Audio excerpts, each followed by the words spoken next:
ವಿಧಾನಸಭಾ ಚುನಾವಣೆಯಲ್ಲಿ ಸೋತಿದ್ದ ಜಗದೀಶ್ ಶೆಟ್ಟರ್ MLC ಆಗಿದ್ರು. ಈಗ ಅವರು ಮತ್ತೆ ಲೋಕಸಭಾ ಚುನಾವಣೆಗೆ ಸ್ಪರ್ಧೆ ಮಾಡ್ತಾರೆ ಅನ್ನುವ ಚರ್ಚೆಗಳೇನಿತ್ತು ಅದಕ್ಕೆ ಫುಲ್ ಸ್ಟಾಪ್ ಇಟ್ಟಿದ್ದಾರೆ ಜಗದೀಶ್ ಶೆಟ್ಟರ್. ನಾನು ಲೋಕಸಭಾ ಚುನಾವಣೆಗೆ ಸ್ಪರ್ಧೆ ಮಾಡಲ್ಲ. ಜಗದೀಶ್ ಶೆಟ್ಟರ್ ಅವರು ಹೇಳಿರೋದು, ಸ್ಪರ್ಧಿಸಲ್ಲ ನಾನು. ಈ ಬಗ್ಗೆ CM ನನ್ನ ಜೊತೆ ಚರ್ಚೆಯೂ ಕೂಡ ಮಾಡಿಲ್ಲ. ಹುಬ್ಬಳ್ಳಿಯಲ್ಲಿ MLC ಜಗದೀಶ್ ಶೆಟ್ಟರ್ ಹಿಂಗಂತ ಹೇಳಿಕೆಯನ್ನು ಕೊಟ್ಟಿದ್ದಾರೆ. ಸಿದ್ದರಾಮಯ್ಯ ಜೊತೆ ಚರ್ಚೆ ಬಳಿಕ ಶೆಟ್ಟರ್ ಹೇಳಿಕೆಯನ್ನು ಕೊಟ್ಟಿದ್ದಾರೆ. ಹುಬ್ಬಳ್ಳಿ ಲೋಕಸಭಾ ಕ್ಷೇತ್ರದಿಂದ ಜಗದೀಶ್ ಶೆಟ್ಟರ್ ಅವರು ಸ್ಪರ್ಧೆ ಮಾಡಿದ್ರೆ ಅಲ್ಲಿ ಒಂದು ಫೈಟ್ ಬರುತ್ತೆ. ಯಾಕಂತ ಹೇಳಿದ್ರೆ ಜಗದೀಶ್ ಶೆಟ್ಟರ್ ಅವರಿಗೆ ತಮ್ಮದೇ ಆದಂಥ ವೋಟ್ ಬ್ಯಾಂಕ್ ಇದೆ. BJPಯಲ್ಲಿದ್ದರು, ಆನಂತರ ಕಾಂಗ್ರೆಸ್ಗೆ ಬಂದರು, ಕಾಂಗ್ರೆಸ್ಸಿಗೆ ಬಂದು ಸೋತರು, MLC ಮಾಡಿದ್ರು ಜಗದೀಶ್ ಶೆಟ್ಟರ್ ಅವ್ರನ್ನ. ಆದರೆ ಈಗ ಮುಂದೆ ಲೋಕಸಭಾ ಚುನಾವಣೆಯಲ್ಲಿ ಅವರು ಹುಬ್ಬಳ್ಳಿ ಲೋಕಸಭಾ ಕ್ಷೇತ್ರದಿಂದ ಸ್ಪರ್ಧೆ ಮಾಡ್ತಾರೆ ಅನ್ನುವ ಚರ್ಚೆ ಇತ್ತು. ನೆಕ್ ಟು ನೆಕ್ ಫೈಟ್ ಬರಬೇಕಾದ್ರೆ ಅನ್ನೋದು. ಆದರೆ ನಾನು ಸ್ಪರ್ಧೆ ಮಾಡಲ್ಲ ಅಂತೇಳಿ ಹೇಳಿದ್ದಾರೆ ಜಗದೀಶ್ ಶೆಟ್ಟರ್. ಲೋಕಸಭೆ ಆಫರ್ ಕೊಟ್ಟರು ತಮ್ಮ ಇಲ್ಲ. ನಾನು ಫಸ್ಟ್ ಬೇಸಿಕ್ಕಾಗಿ ಆಸ್ಪರೆಂಟು ಅಲ್ಲ. ಹೀಗಾಗಿ ಲೋಕಸಭಾ ಎಲೆಕ್ಷನ್ನು ಮತ್ತೊಂದು ಯಾವುದೂ ಅವರು ವೈಯಕ್ತಿಕವಾಗಿ ನಾನು ಕೂಡ ಚರ್ಚೆನೂ ಮಾಡಿಲ್ಲ. ಪಕ್ಷದವರು ಇನ್ನೂವರೆಗೆ ಚರ್ಚೆ ಮಾಡಿಲ್ಲ. ಇಲ್ಲ, ಅದೇ ನೀವು ಅದಕ್ಕೆ ಪ್ರೆಷರ್ ಮಾಡಕತ್ತಿರಲ್ಲ, ಅದಕ್ಕೆ ಅವ್ರು ಹಂಗಂದ್ರು ಅವರು ನೀವು ಹೆಸರು ಪ್ರಸ್ತಾಪ ಮಾಡಿದ್ರಲ್ಲ ಅದಕ್ಕೆ. ಇಲ್ಲ, ನಾನು ಅದ್ರ ಬಗ್ಗೆ ವಿಚಾರ ಮಾಡೋಕೆ ಹೋಗಿಲ್ಲ. ನಾ ಮತ್ತು ಪರ್ಸನಲಿ ವೈಯಕ್ತಿಕವಾಗಿ ನಿಲ್ಲಬೇಕು ಅನ್ನುವಂಥದ್ದು ನನಗೆ ಇದೂ ಇಲ್ಲ, ಆಸ್ಪರೇಷನ್ ಇಲ್ಲ. ಅಲ್ಲ, ತೀರ್ಮಾನ ತೊಗೊಂಡಿಲ್ಲಲ್ಲ ಅವರು ಇನ್ನೂ. ಲೋಕಸಭೆ ಆಫರ್ ಕೊಟ್ಟರು ತಮ್ಮ ಇಲ್ಲ. ನಾನು ಫಸ್ಟ್ ಬೇಸಿಕ್ಕಾಗಿ ಆಸ್ಪರೆಂಟು ಅಲ್ಲ. ಹೀಗಾಗಿ ಲೋಕಸಭಾ ಎಲೆಕ್ಷನ್ನು ಮತ್ತೊಂದು ಯಾವುದೂ ಅವರು ವೈಯಕ್ತಿಕವಾಗಿ ನಾನು ಕೂಡ ಚರ್ಚೆನೂ ಮಾಡಿಲ್ಲ. ಪಕ್ಷದವರು ಇನ್ನೂವರೆಗೆ ಚರ್ಚೆ ಮಾಡಿಲ್ಲ.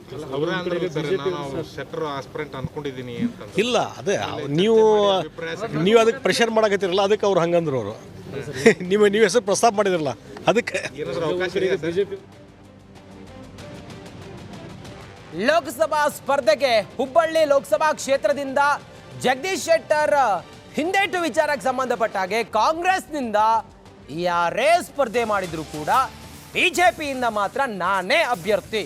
ಬೆಂಗಳೂರಿನಲ್ಲಿ ಹಿಂಗಂತ ಹೇಳಿದ್ರು ಕೇಂದ್ರ ಸಚಿವ ಪ್ರಹ್ಲಾದ್ ಜೋಶಿ.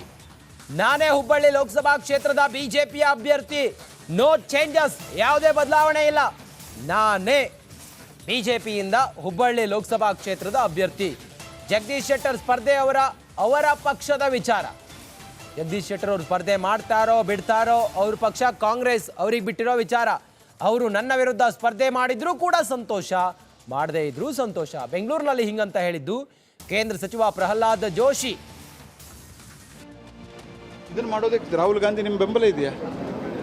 ಯಾವ ಕಾರಣಕ್ಕೂ ಸಹಿತ ಮರ್ಡರ್ ಮಾಡಿದವನಿಗೂ ಸಹಿತ ಅವನಿಗೆ ಅವನದೇ ಆದಂಥ ಒಂದು ಲಾಜಿಕ್ ಇರುತ್ತೆ, ಅವನದೇ ಆದಂಥ ಅದನ್ನು ಕೋರ್ಟು ಸಮಾಜ ಒಪ್ತದೆ.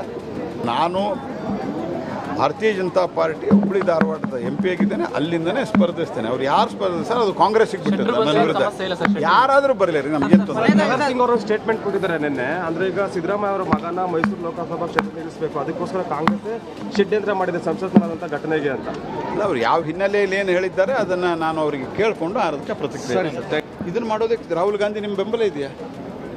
ಯಾವ ಕಾರಣಕ್ಕೂ ಸಹಿತ ಮರ್ಡರ್ ಮಾಡಿದವನಿಗೂ ಸಹಿತ ಅವನಿಗೆ ಅವನದೇ ಆದಂಥ ಒಂದು ಲಾಜಿಕ್ ಇರುತ್ತೆ, ಅವನದೇ. ಬಸವರಾಜ್ ನಮ್ಮ ಪ್ರತಿನಿಧಿ ಲೈವ್ ಕನೆಕ್ಟ್ ಆಗಿದ್ದಾರೆ. ಬಸವರಾಜ್, ಒಂದು ಲೋಕಸಭಾ ಚುನಾವಣೆಗೆ ಕೆಲ ಕ್ಷೇತ್ರಗಳಲ್ಲಿ ಕಾಂಗ್ರೆಸ್ಗೆ ಅಭ್ಯರ್ಥಿಗಳ ಕೊರತೆ ಇದೆ ಅನ್ನೋದು, ಮತ್ತೊಂದು ಜಗದೀಶ್ ಶೆಟ್ಟರ್ ಅವರು ಸ್ಪರ್ಧೆ ಮಾಡಲ್ಲ ಅನ್ನೋದು. ಸದ್ಯದ ವಿವರ ಏನಿದೆ ಬಸವರಾಜ್?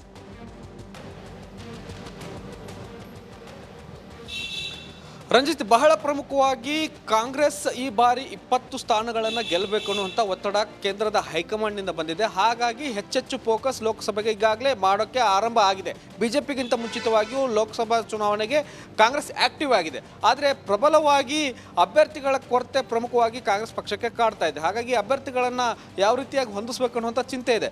ಒಂದೊಂದು ಕ್ಷೇತ್ರಗಳಲ್ಲಿ 4-5 ಜನ ಆಕಾಂಕ್ಷಿಗಳಿದ್ದಾರೆ, ಆದರೆ ಅವ್ರು ಯಾರು ಪ್ರಬಲ ಅಭ್ಯರ್ಥಿಗಳಲ್ಲ, BJPಗೆ ತೊಡೆ ತಟ್ಟಿ ಗೆಲ್ಲುವಂಥ ಅಭ್ಯರ್ಥಿಗಳಲ್ಲ ಅನ್ನುವಂಥದ್ದು ನಾಯಕರಿಗೆ ಸ್ಪಷ್ಟವಾಗಿದೆ. ಹಾಗಾಗಿ ಒಂದಷ್ಟು ಸ್ಟ್ರಾಟಜಿಗಳನ್ನು ಈಗಾಗಲೇ ಕಾಂಗ್ರೆಸ್ ಮಾಡ್ತಾನೆ ಇದೆ. ಹೊಸ ಅಭ್ಯರ್ಥಿಗಳನ್ನು ಹುಡುಕುವಂಥ ಕೆಲಸ ಮಾಡ್ತಾ ಇದೆ. ಯಾರಿಗೆ ಅಭ್ಯರ್ಥಿ ಮಾಡಿದರೆ ನಾವು ಗೆಲ್ತೇವೆ ಈ ಒಂದು ಕ್ಷೇತ್ರದಲ್ಲಿ ಅನ್ನುವಂಥ ಒಂದೊಂದು ಇಂಡಿವಿಜುವಲ್ ಆಗಿ ಈಗಾಗಲೇ ಸರ್ವೆಗಳು ಕೂಡ ಆರಂಭವಾಗಿದ್ದಾವೆ. ಪ್ರಮುಖವಾಗಿ 15ಕ್ಕೂ ಹೆಚ್ಚು ಕ್ಷೇತ್ರಗಳಲ್ಲಿ ಪ್ರಬಲ ಅಭ್ಯರ್ಥಿಯ ಕೊರತೆ ಕಾಡ್ತಾ ಇದೆ. ಹಾಗಾಗಿ ಒಂದಷ್ಟು ಸ್ಟ್ರಾಟಜಿಯನ್ನು ಈಗಾಗಲೇ ಆರಂಭಿಸಿದೆ. ಒಂದು ಹಂತದಲ್ಲಿ ಇದೊಂದು ಕೆಲಸ ಆಗ್ತಾ ಇದೆ. ಇನ್ನೊಂದು ಕಡೆ 13 ಕಡೆ ಈಗಾಗಲೇ ಒಂದು ಅಭ್ಯರ್ಥಿಗಳನ್ನು ಫೈನಲ್ ಮಾಡುವಂಥ ನಿಟ್ಟಿನಲ್ಲಿ ಒಂದಷ್ಟು ಚಿಂತನೆಗಳು ನಡೀತಾ ನಡೀತಾ ಇದ್ದಾವೆ. ಆ ನಿಟ್ಟಿನಲ್ಲಿ ಈಗಾಗಲೇ ಹೈಕಮಾಂಡ್ ಕೂಡ ಒಂದು ಸೂಚನೆ ಕೊಟ್ಟಿದೆ. ಜನವರಿ ಎಂಡಿನಲ್ಲಿ ಒಂದು ಮೊದಲ ಪಟ್ಟಿ ಬಿಡುಗಡೆ ಮಾಡೋಣ, ಅದರಲ್ಲಿ 15ಕ್ಕೂ ಹೆಚ್ಚು ಕ್ಷೇತ್ರಗಳು ರಾಜ್ಯದಿಂದ ಆಗ್ತವೆ ಅನ್ನುವಂಥದ್ದು ಪಟ್ಟಿಯಲ್ಲಿ ಇರ್ತವೆ ಅನ್ನುವಂಥದ್ದು. ಆ ನಿಟ್ಟಿನಲ್ಲಿ ಒಂದಷ್ಟು ಮೌಖಿಕ ಸೂಚನೆಗಳನ್ನು ಕೆಲವೊಂದು ನಾಯಕರಿಗೆ ಕೊಡಲಾಗಿದೆ. ನೀವು ಈಗಾಗಲೇ ಕೆಲಸವನ್ನು ಆರಂಭ ಮಾಡ್ಕೊಳ್ಳಿ, ಕೊನೆ ಕ್ಷಣದ ಬದಲಾವಣೆ ಹೊರತಾಗಿ ನೀವೇ ಅಭ್ಯರ್ಥಿ ಆಗ್ತೀರಿ ಅನ್ನುವಂಥ ಒಂದಷ್ಟು ಸೂಚನೆಯನ್ನು ಕೊಟ್ಟಿದ್ದಾರೆ. ಇನ್ನು ಉಳಿದಂತೆ ಪ್ರಹ್ಲಾದ್ ಜೋಶಿ ಅವರ ಹೇಳಿಕೆಗೆ ಬಂದಂತೆ ಜಗದೀಶ್ ಶೆಟ್ಟರ್ ಅವರು ಇಂದಿನಿಂದಲೂ ಕೂಡ ಹೇಳ್ತಾ ಇದ್ದಾರೆ, ನಾನು ಲೋಕಸಭಾ ಕ್ಷೇತ್ರಕ್ಕೆ ನಿಲ್ಲಲ್ಲ, ನನಗೆ ಈಗಾಗಲೇ MLC ಮಾಡಿದ್ದಾರೆ, ನಾನು ಅದಕ್ಕೆ ತೃಪ್ತನಾಗಿದ್ದೇನೆ ಅನ್ನುವಂಥ ಮಾತನ್ನು ಹೇಳ್ತಾ ಇದ್ದಾರೆ. ಆದರೆ ಅದರ ಮುಂದುವರೆದ ಭಾಗವಾಗಿ ಕೂಡ ಜಗದೀಶ್ ಶೆಟ್ಟರ್ ಅವರು ಸ್ಪಷ್ಟವಾಗಿ ಹೇಳ್ತಾ ಇದ್ದಾರೆ, ಈ ಬಾರಿ ಧಾರವಾಡ ಕ್ಷೇತ್ರದಲ್ಲಿ ಕಾಂಗ್ರೆಸ್ ಪಕ್ಷ ಗೆಲ್ಲಲೇಬೇಕು, ಯಾರೇ ಅಭ್ಯರ್ಥಿ ಆಗಲಿ ನಾನೇ ಅಭ್ಯರ್ಥಿ ಅಂತ ತಿಳ್ಕೊಂಡು ಕೆಲಸ ಮಾಡ್ತೇನೆ ಅನ್ನುವಂಥ ಮಾತನ್ನು ಹೇಳ್ತಾ ಇದ್ದಾರೆ. ಈ ಮೂಲಕ ಸ್ಪಷ್ಟವಾಗಿ ಕೇಂದ್ರ ಸಚಿವರಾದಂತಹ ಪ್ರಹ್ಲಾದ್ ಜೋಶಿ ಅವರನ್ನ ಸೋಲಿಸಬೇಕು ಅನ್ನುವಂಥ ಲೆಕ್ಕಾಚಾರಗಳು ಜಗದೀಶ್ ಶೆಟ್ಟರಲ್ಲಿದ್ದಾವೆ. ಹಾಗಾಗಿ ಅವರ ಆಪ್ತರಾಗಿರ್ತಕ್ಕಂಥ ಯಾರು ಜಗದೀಶ್ ಶೆಟ್ಟರ್ ಅವರ ಶಿಷ್ಯರು ಮತ್ತು ಆಪ್ತರಾಗಿರ್ತಕ್ಕಂಥ ಶಂಕರ್ ಪಾಟೀಲ್ ಮುನೇನಕೊಪ್ಪ ಅವರನ್ನು ಕಾಂಗ್ರೆಸ್ಗೆ ಕರೆತಂದು ಅವರನ್ನು ಅಭ್ಯರ್ಥಿ ಮಾಡ್ತಾರೆ ಅನ್ನುವಂಥ ಮಾತುಗಳನ್ನು ಬಹಳ ಹಿಂದಿನಿಂದಲೂ ಚರ್ಚಿತವಾಗಿದ್ದಾವೆ. ಅದು ಜನವರಿ ಒಳಗೆ ಕಾರ್ಯಸಾಧು ಆಗುತ್ತೆ ಅನ್ನುವಂಥ ಒಂದಷ್ಟು ಲೆಕ್ಕಾಚಾರಗಳಿದ್ದಾವೆ. ಹೀಗಾಗಿ ಒಂದು ಕಡೆ ಜಗದೀಶ್ ಶೆಟ್ಟರ್ ಅವರು ಹಿಂದೇಟು ಹಾಕಿದ್ರು ಕೂಡ ಪ್ರಹ್ಲಾದ್ ಜೋಶಿ ಅವರಿಗೆ ಅಲ್ಲಿ ಪ್ರಬಲ ಅಭ್ಯರ್ಥಿಗಳು ಈ ಬಾರಿ ಕಾಂಗ್ರೆಸ್ನಿಂದ ಇರ್ತದೆ. ಒಟ್ಟಾರೆಯಾಗಿ ಕಾಂಗ್ರೆಸ್ ಈಗಾಗಲೇ ಲೋಕಸಭಾ ಚುನಾವಣೆಗೆ ಸನ್ನದ್ಧವಾಗ್ತಾ ಇದೆ. ಅಷ್ಟೇ ಅಲ್ಲದೆ ನಾಳೆ CM ಮತ್ತು DCM ದೆಹಲಿಗೆ ಹೋಗ್ತಾ ಇದ್ದಾರೆ. ಈ ಒಂದು ಸರ್ವೆ ವಿಚಾರವಾಗಿ ಮತ್ತು ಅಭ್ಯರ್ಥಿಗಳ ವಿಚಾರವಾಗಿ ಸ್ಪಷ್ಟವಾಗಿ ಒಂದಷ್ಟು ಮಾತುಕತೆಯನ್ನು ಮಾಡ್ಕೊಂಡು ಬರ್ತಾ ಇದ್ದಾರೆ. ಆ ಒಂದು ಮಾತುಕತೆಯಲ್ಲಿ ಅಭ್ಯರ್ಥಿಗಳನ್ನು ಘೋಷಣೆ ಮಾಡುವ ಜೊತೆಗೆ ಆ ಸರ್ವೆ ಕಾರ್ಯನ ಬಹಳ ಕ್ವಿಕ್ಕಾಗಿ ಮಾಡುವಂಥದ್ದು ಮತ್ತು ಅಭ್ಯರ್ಥಿಗಳನ್ನು ಶೀಘ್ರವಾಗಿ ಗುರುತಿಸಿ ವಿಧಾನಸಭಾ ಚುನಾವಣಾ ಮಾದರಿಯಲ್ಲಿ ಸ್ಪಷ್ಟವಾದಂಥ ಅಭ್ಯರ್ಥಿಗಳನ್ನು ಕೊಟ್ಟು ಮೊದಲನೇದಾಗಿ ನಾವೇ ಜನರ ಮುಂದೆ ಹೋದಾಗ ಸ್ಪಷ್ಟವಾಗಿ ಒಂದು ಪ್ರಚಾರ ಮಾಡೋಕ್ಕೆ ಅನುಕೂಲ ಆಗುತ್ತೆ ಅನ್ನೋ ನಿಟ್ಟಿನಲ್ಲಿ ಕಾಂಗ್ರೆಸ್ ಸ್ಟ್ರಾಟಜಿಯನ್ನು ಆರಂಭಿಸಿದೆ. Ranjit. Okay Basavaraj, thank you ಮಾಹಿತಿ.